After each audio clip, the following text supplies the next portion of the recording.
I have watched 7 episodes of Cyberpunk Edgerunners, which is the Cyberpunk 2077 spin-off anime on Netflix. And there's 10 episodes. I've watched 7 of them. I was only going to watch 1 or 2 just to see what's up. And I am enjoying it, which is kind of loaded. Okay, so I watched the first episode of this. Did you? No kidding. Yeah. And it's weird to me, like you have more of an informed opinion here. It's weird to me because the animation style of it, like the first scene is like really like kind of stunning with like the backdrop and everything like that. And then they have like this like character and this like cool like trench coat thing doing this like awesome thing. And they cut to the characters, like just the character scenes. And it looks like this like kind of like sketched, like haphazard kind of animation style that like kind of plays back and forth with it. So I don't know, it was an interesting animation style, but when they went hard on it, it was beautiful to watch. Yes, I would say that, to be honest, this is a shame. And there are things I like, by the way. I don't want to just lead with negative stuff, but I think that the animation is probably its weakest, one of its weaker elements. Because yeah, you're right. I think it does have that kind of like sketchbook vibe to it, which is cool. I like that, depending on what it is, like different medium, obviously, but the manga for Chainsaw Man, for example, looks very raw and kind of unfinished in a way that's like really cool and stylish. Whereas this just feels like it's not entirely done. Yeah. You know? Yeah. And you can also tell that the budget for the actual animation of this was probably not super high. It makes sense. It's, a new thing for Netflix to spend money on, and they've been I think gutting their animation stuff pretty hardcore recently. But there's a lot of scenes where you will get a very, very, very wide shot, like basically just of the entire like area of 2 characters talking, and it's just completely static. Or it's like very slowly panning around, so you don't have to actually animate anything other than just like the slow pan. You know what I mean? Yeah, well, I mean, to be fair, to defend it, that's like kind of like where the anime style kind of come from for those like budget cutting like styles. And now anime's so big that they don't do it anymore just to save frames. They do it to like keep the style going. Agreed, but I think it is it can be distracting because there will be scenes where it's like just completely everything stopped and you're just looking at something totally random, and it's like, I get what's going on here. And I appreciate that it being sort of stylish, but I think the animation, like, I don't love the art style necessarily. It reminds me almost of like a cross between an anime and something like Invincible in terms of like the really graphic violence. Oh, graphic violence. Oof. Yeah. But yeah, I like it.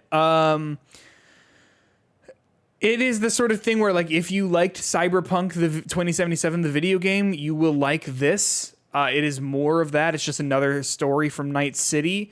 But I think that with a recommendation like that, it also comes hand in hand with a lot of the shortcomings of that game, I think. Obviously not from like a video game like freezing up and bad standpoint. Well, bad graphics. Dude, they make a joke about the bugs.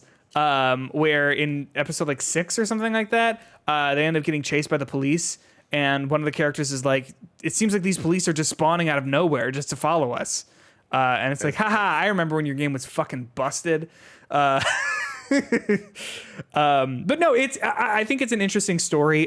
For those who haven't watched it, basically it's about this kid named David who his mom dies, and he ends up with a military grade cybernetic like spinal implant. And he used to be like a prep school kid at like an Arasaka academy, and then drops out to join a bunch of netrunners. Or it's unclear. Is a netrunner the person who like hacks into stuff and you need just like one hacker per group, or are they all netrunners? You know what I'm asking? I thought we were Edgerunners for a second, but well, I've heard them say Edgerunners, I think, one time in the whole show, but they keep saying Netrunners. And they look at the camera and they're like, Edgerunners. Dude, right? I think maybe maybe you'll remember this if this was in episode 1. If not, it was in episode 2 for sure. They ask him like, so you want to be a cyberpunk? And he's like, yeah, brother, or whatever. And it's just like, what is this? Even like as corny as Cyberpunk 2077 could be, they didn't ever ask V like, so are you ready to be a cyberpunk in the year 2077? But no, I do like it. I've watched a lot more of it than I thought I would. I think that if you don't like the writing style of Cyberpunk 2077, you will not like this. I think it does a lot of the like edgy to be edgies, you know, which I don't love. But yeah, I think this is like a solid watch if you liked Cyberpunk 2077. And hey, it seems like a lot of people are liking this and then hopping back into Cyberpunk 2077, which you can get David's jacket now in the game, which is kind of cool. It's pretty cool. Look at that. They're making a connection to the game. Is that jacket buggy or... I don't glitches know. It all again, starts the whole drama from the beginning, resets. There's a lot of game UI in it too. When he gets phone calls, it like shows up in the corner and it like goes in like that. Like I was worried that the show would be leaning really heavily on like the events of the game or the characters in the game, and like some of them do show up, but it's not. They're not like.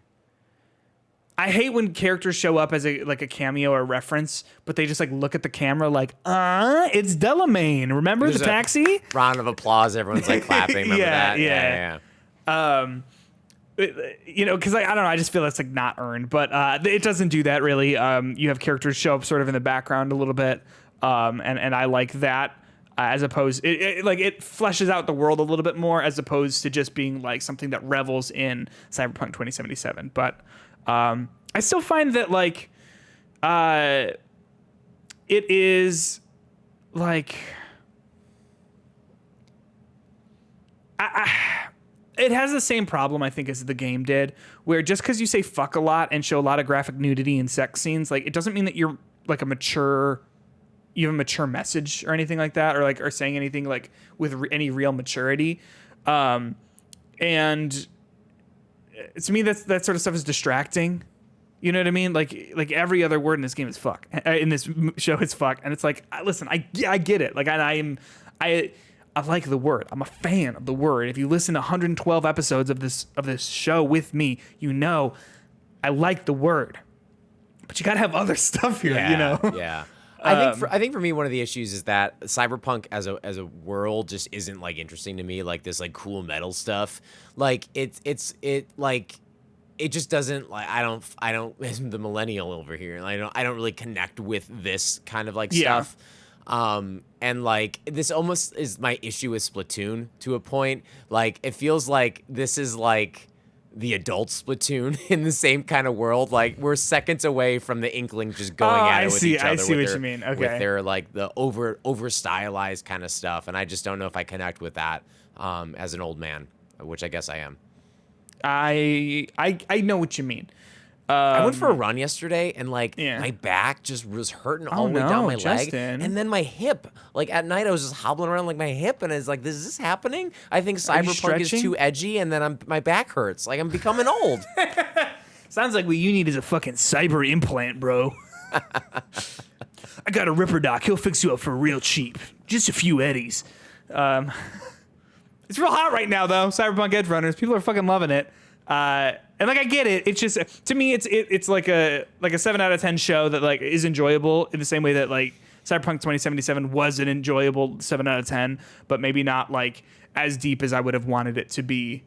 Like you're saying about the setting of Night City, like I don't think that Cyberpunk 2077 or Edgerunners says anything with the setting. I just think that they're like, oh well, this is a cool place, like, and it's it's visually very interesting to like look at, and it is cool, but like I don't know. I think Cyberpunk is interesting about when it talks about like poverty or the way that like Edgerunners gets so close to saying anything about like healthcare, where David's mom dies because she doesn't have healthcare. She doesn't have the trauma team response, and they show up because there's an accident and they leave her.